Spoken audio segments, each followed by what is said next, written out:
Broadcasting from the business capital of the world, this is the Podcast Business News Network.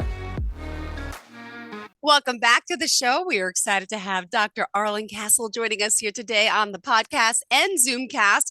We're talking about the work she does at Castle of Knowledge. That's right. That's the name of her LLC, and it's castleofknowledge.com. She's a divorce coach, amongst many other things. Let me have her introduce herself. Hi. Hi, Jill. Hope you're doing well today. Hi, everyone. My name is Dr. Arlayn Castle.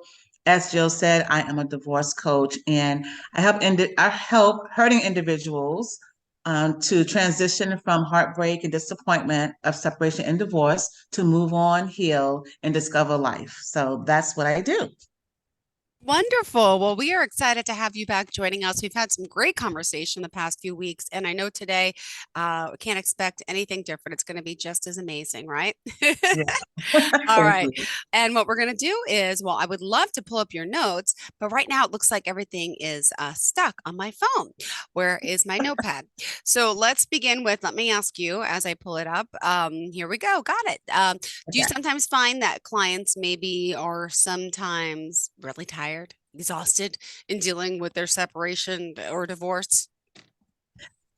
Yes. So what happens most times with the clients that enroll in my mentorship program, once they enroll, they've already tried so many different things to become unstuck, and they just haven't seemed to really move on to the extent that they need to move on. So by the time that they seek my services, they're just tired, they're exhausted. They're like, okay, what can you do for me?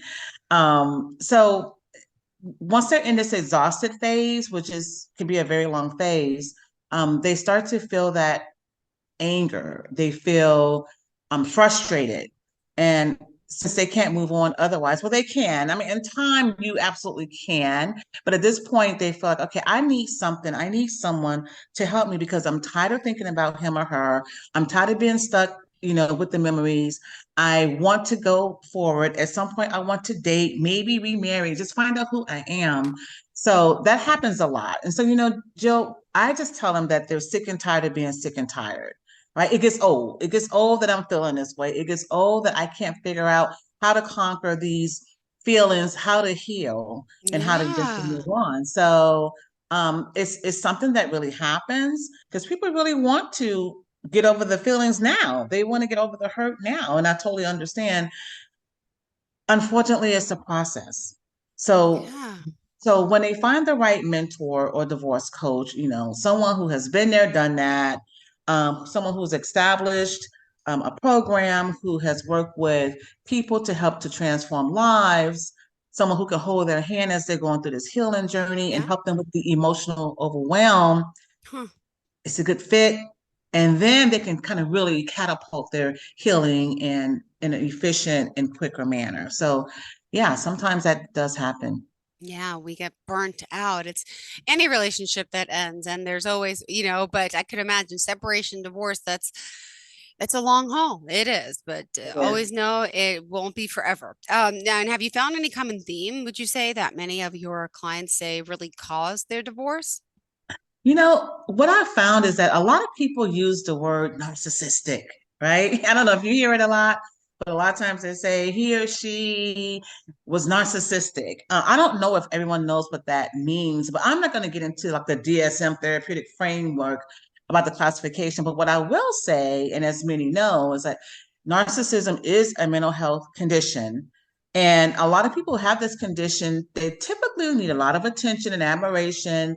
They seem really, really nice and charming, but they really don't care about others' feelings. And this can result in a lot of untruths and manipulation.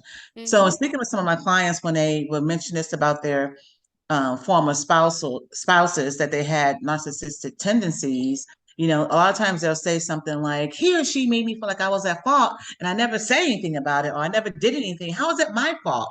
But yet they're feeling like, I was at fault. I'm at fault because this didn't work out. Okay, so why are you at fault? Because he cheated, because she cheated, Mm, because they didn't want me anymore. So how is that your fault? Because they said it's my fault, right? So they get stuck there a lot of times. mm-hmm.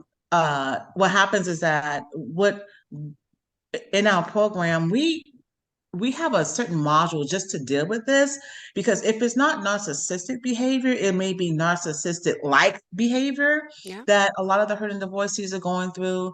So they become, and what happens is because people who have the narcissism tendencies, they're very charming to everyone else. So the hurting person feels very frustrated because their friends and family members and support system are saying to them, "What do you mean? He or she is so nice and he or she is so charming."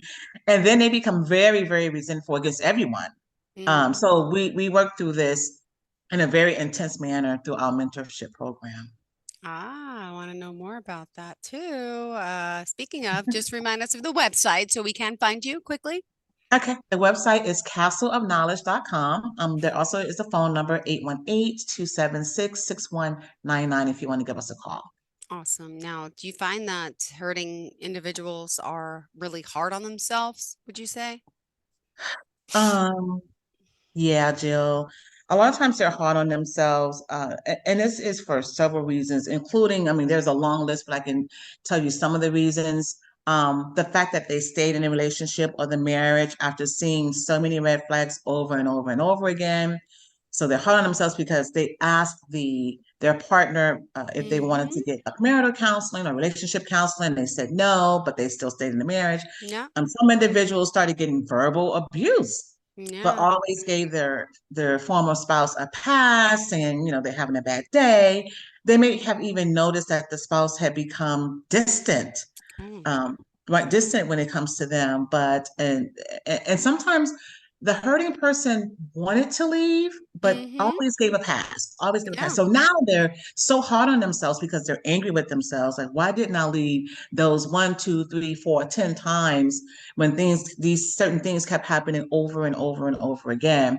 So this adds to their trauma of the Mm-hmm. separation and divorce itself. And they start experiencing the flip flop emotions and feelings that almost simultaneously, happen and it becomes difficult to maneuver. So I usually inform my clients that they did the best thing the That way they they knew could. how, right? Yeah. And so, and just being in a program shows that they are now taking a proactive measure to move forward and really rediscover who they are. So the hurt individuals must give themselves credit for enduring one of life's hardest challenges. It is one of life's hardest challenges. Yeah, it is. My goodness. And, Yeah. pain.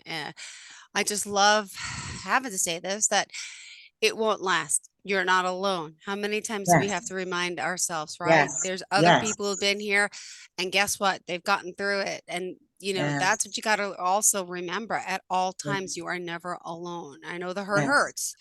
Yes. And would you say one thing in particular, maybe, or a few of the things that most hurting divorces always deal with? Right. To your point, Jill, before I answer that question, it is very, very important to realize that you aren't alone. But if you feel alone or if you feel Mm-hmm. lonely, please reach out to someone. Go to a therapist. Reach out to someone who can help you. And if your support system is at the point of saying, just get over it. I don't understand. It's been so long. Why are you still stuck? Why are you worried? He or she has moved on. That makes you feel even more lonely. So please reach out outside of your network system and find someone who can actually help you get through it because you can get through it and you will get through it. So to answer your question, one of the things that many hurting divorcees always deal with, this is an always thing, um, Mhm. that divorce change and rearrange their entire life, right? I mean, many times they have to go through the divorce process itself, which requires a lawyer many times. And sometimes they have to sell their home and split the profits. This was their home too. So now they have to find an apartment, especially in this day and age with Ah, everything so expensive. yeah, And until they get settled. Um, so sometimes they feel that they're just moving backwards.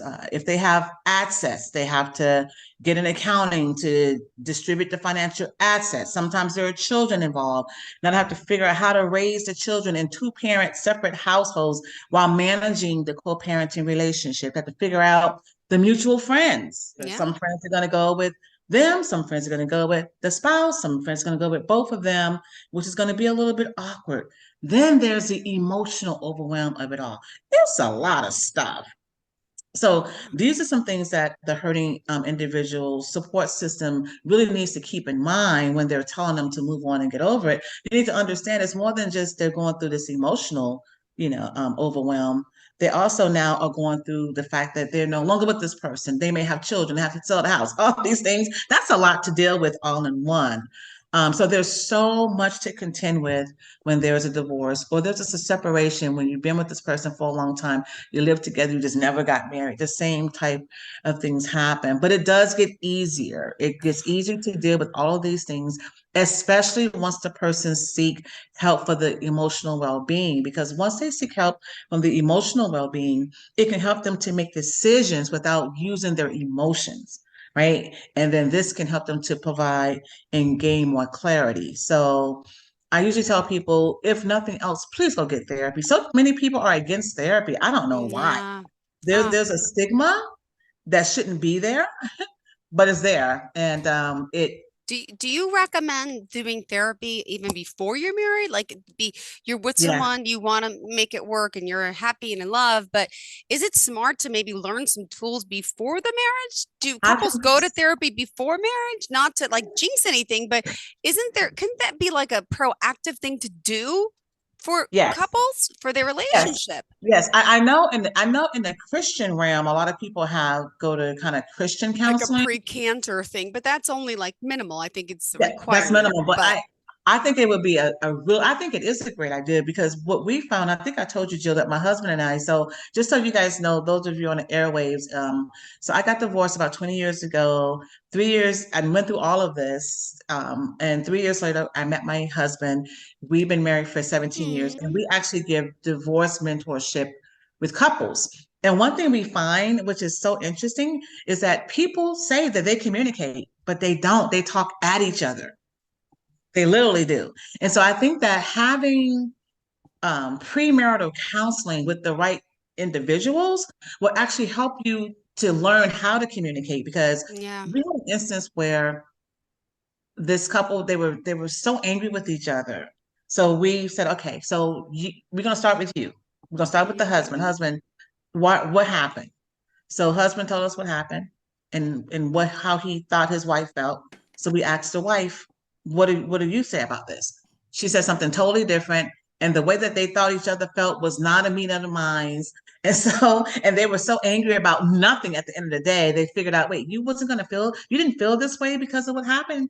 And he said, no, but I thought you felt. And it's just really communication. So we actually have to we gave them tools to use. And if you go to premarital counseling, you will get tools which would be so effective because if you don't communicate properly, that can be a huge breakdown in your marriage. So, absolutely, Jill, please, please, please just do it for yourself. Be proactive. If you really want to stay married, well, you can still stay married. But if you really want to do the best that you can while you enter into this marriage, go get the premarital counseling.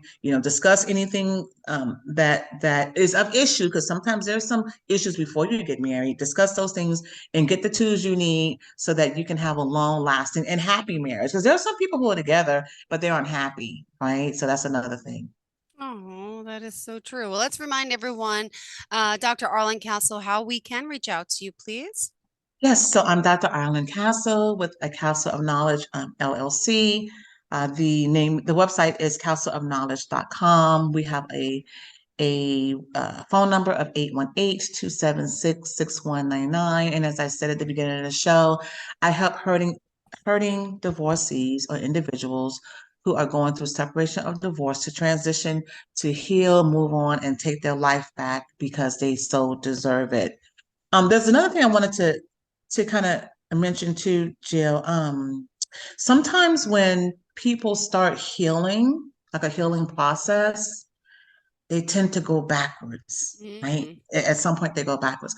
I think that can be a normal thing. So it does happen. And when it usually happens, at times when they set boundaries, but they don't enforce those boundaries. So if the former spouse says, well, I'm going to come to your house to pick up, something that I left there and just come over without calling, and you tell that former spouse, please let me know when you want to come to my house. We will arrange the date and time. And they continue to do it outside of how you want them to do it, but you still answer the door. Okay, that makes you go back. Or in instances where when you guys see each other, there's so much conflict and you're arguing all the time. That takes you back. Or you get stuck in the memories, whether it's the positive memories, you can get stuck in the, oh, I remember when, or when they became negative and you started feeling that the divorce needed to happen, you get lost in the anger. That can take you back. So the point of the matter is sometimes events can make you go a little bit backwards in your healing process. But the point is that you have to be deliberate and intentional about focusing on yourself and focusing on your healing, right? It's okay to go back, but get back on track as soon as possible, as immediate as you can. And just remember that now you're making decisions with you as a priority, right? You're not considering Mhm. your former spouse anymore. It's all about you. So this is what's very important for you to go forward and keep this in mind. So I want to kind of mention that because there could be some people out there who's going through a healing process, even if it's on their own, but they find themselves back at square one and sometimes they just give up. But don't give up. Mhm. To continue to heal, know that this is normal. It's literally a process, and I think I use that term every time we speak, Jill, because it's true. It It's true, but is. it's normal. As long as you know it's normal, then Yeah. you don't you're not so hard on yourself like, well, this is not going to ever happen because I keep going back to the memories or every time no. So when you do see your former spouse and they're picking an argument with you or there's some conflict, try to stay calm. Try to just, say, okay, I understand. So we'll discuss this later, but thank you. Have a nice day. And you get in the car and go, but but to release it yourself, but not with them because that'll take you back. But just dealing with it yourself will help you to kind of stay calm in your mind and say, you know what? I need to heal. And if I continue to let this affect me, I will not be able to heal. So yes. Awesome. Thank you so much for sharing that. Wow. We still have 7 minutes left in the show. We have more to get to. Dr. Arlen Castle joining us here, our divorce coach, relationship expert.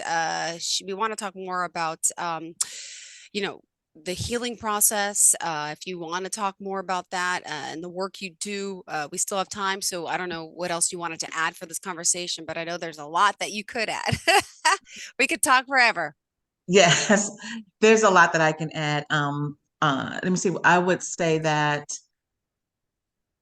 sometimes sometimes we as humans we want to do things on our own. So we don't want to seek help because we don't want to look or feel weak. Like I'm not that weak. I can do this on my own. I don't need counseling. I don't need Mm-hmm. Dr. Ireland. I can do this. And I'm just here to tell you that just Yeah.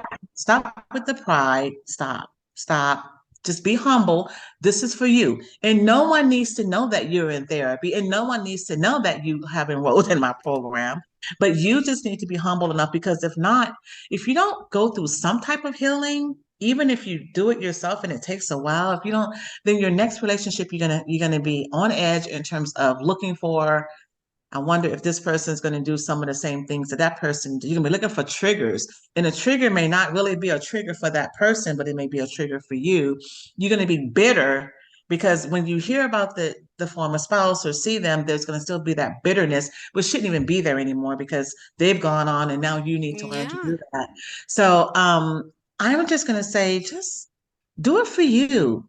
Do it for yourself. Now make yourself a real priority and get the help that you need. It's phenomenal once you get it. Once you get it and you're like, okay, I feel so much better. I didn't think I can get to this point. So many people have been able to get through divorce and all of the emotional overwhelm and literally live a wonderful life, such as myself. I am happily married 17 years.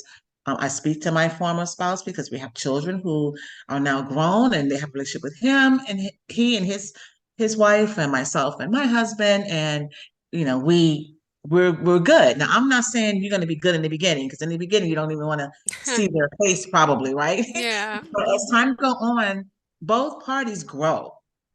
And at some point you were in love. So it's not a death, right? So if you happen to see that person, wish them well. That energy comes back to you. Wish them well. The energy definitely comes back. So if you would just be humble and just pray on it and just say, okay, you know what, and why don't you just do it as a dare?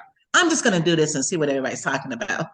And I guarantee you go get that help. It's going to make you feel so much better. And it's really going to help you in different facets of your life. So definitely do that.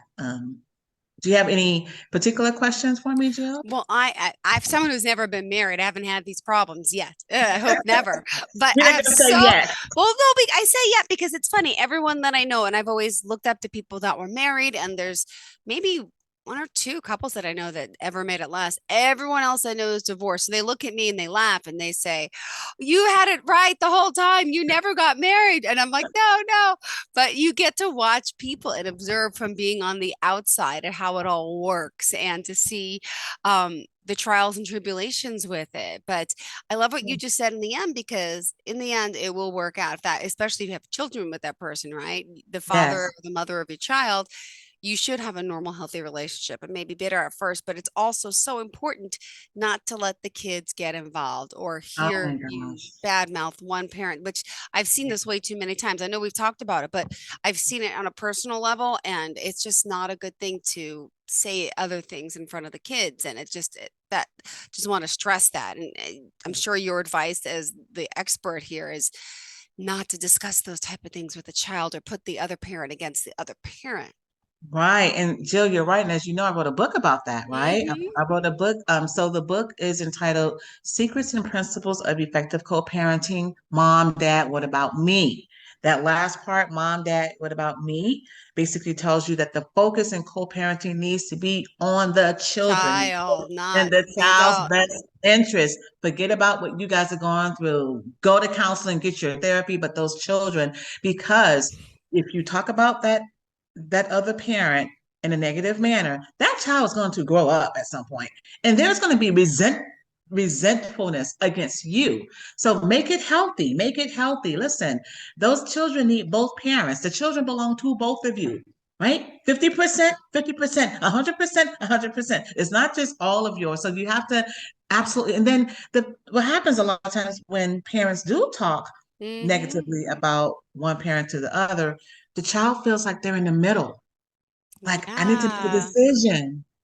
I don't know who to Yeah. choose. I love mommy and daddy, and this is in the book. Like, I don't know who to choose. And then school grades start going down. Then they start getting mean with their friends. Their behavior change. You may not see it, but if you go to the school or that the teacher may, go to parent teacher conferences, you wondering why the grade went down. The kid may be like, "Oh, I was really tired." But the fact of the matter is, the home base has become shattered for them.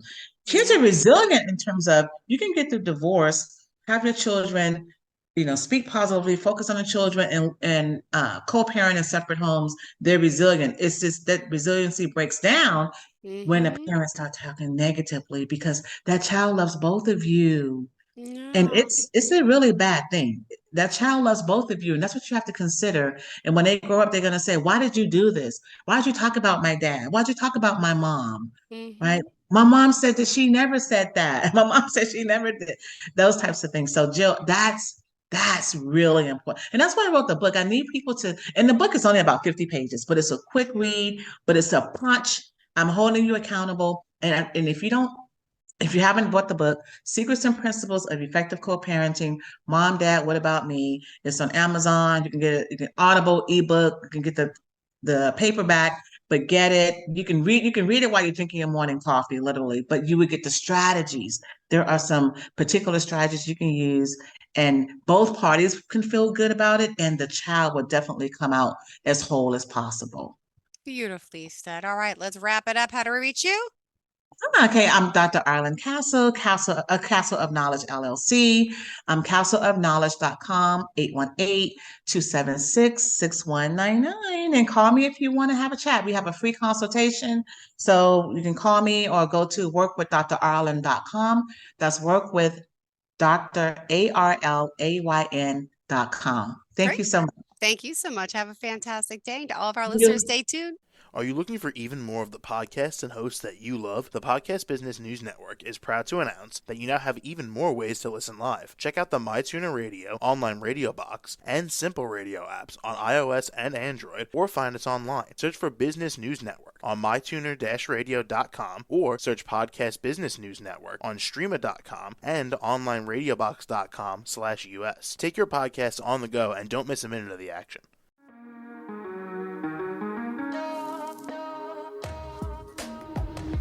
Broadcasting from the business capital of the world, this is the Podcast Business News Network. For nearly 2,000 severely injured veterans, everyday life has become filled with barriers. Day-to-day simple tasks can become pretty daunting. I have to carry my chair up 2 flights of steps or have somebody do it for me. What scares me the most is just the falling. When I'm struggling with my house, I think, to have that one great barrier just knocked down, it's crucial. Home for Our Troops is a wonderful nonprofit that builds a mortgage-free, fully adaptive, handicap-accessible house. And there's no catch. It'll be our very first home that we've ever owned. This is a game changer. This is where your life begins again. We need you to join us in completing this important mission. Please visit hfotusa.org and help build homes and rebuild lives. Because of you, everything's going to be okay.